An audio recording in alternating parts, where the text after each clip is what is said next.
जी अल्हम्दुलिल्लाह हमारी सन क्रॉप की जो 152 पनीरी थी वो लगाने के लिए बिल्कुल तैयार है। और पनीरी की शिफ्टिंग से पहले जो है मैं आपको ज़मीन का जो कद है उसके बारे में कुछ ज़रूरी बातें बताना चाहूँगा।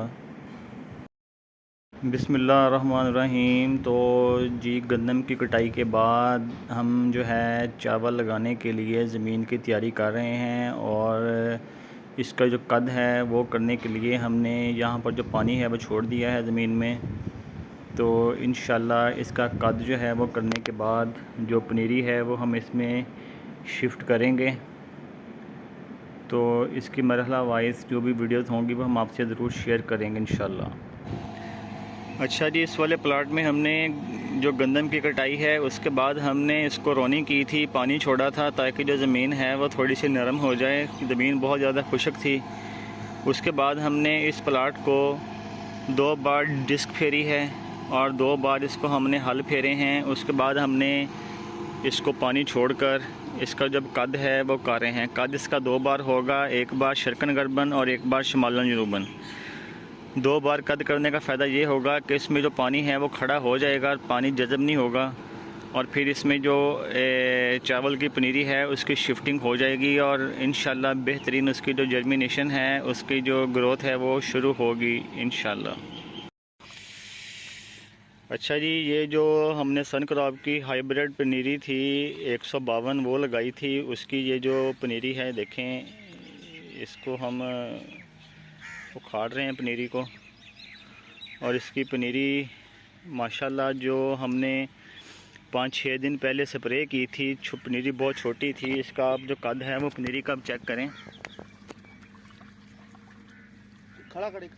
तरह ये देखें जी, पनीरी का कद माशाल्लाह पूरा कद हो गया इसका।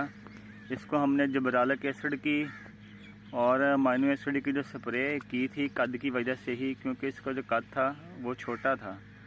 और आज ये पनीरी अल्हम्दुलिल्लाह तकरीबन 26 दिन की हो चुकी है और इसका कद भी पूरा हो चुका है।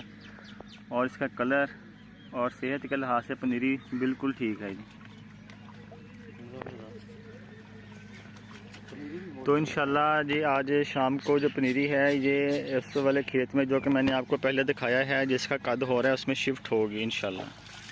अच्छा जी, राइस की फ़सल में जो कद का मरहला होता है ज़मीन को कद करने का वो बहुत ही अहम होता है, क्योंकि राइस की फ़सल पनीरी शिफ्टिंग करने के बाद इसमें जो जड़ी बूटियाँ उगाती हैं, अगर आपका कद बहुत अच्छे तरीके से हुआ हो, डबल हुआ हो, जैसे कि मैंने पहले आपको बताया है, तो उससे जो एक अच्छी सी जो तह है वो मिट्टी के नीचे बन जाती है, जो पानी को जज़ब नहीं होने देती।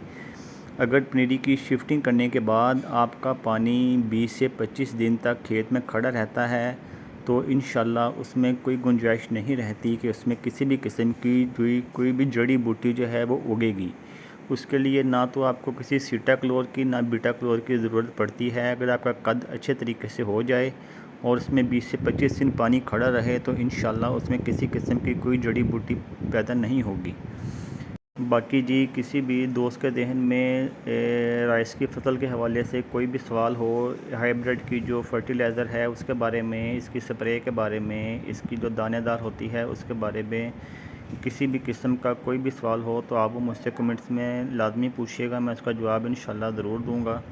तो सब दोस्त अपना बहुत सारा ख्याल रखिएगा, दुआओं में याद रखिएगा और हमारे चैनल को सब्सक्राइब ज़रूर कर दीजिएगा। अल्लाह ताला हम सबको अपने ज़ुबान में रखे। आप सब दोस्तों का बहुत बहुत शुक्रिया जी और अल्लाह हाफिज़।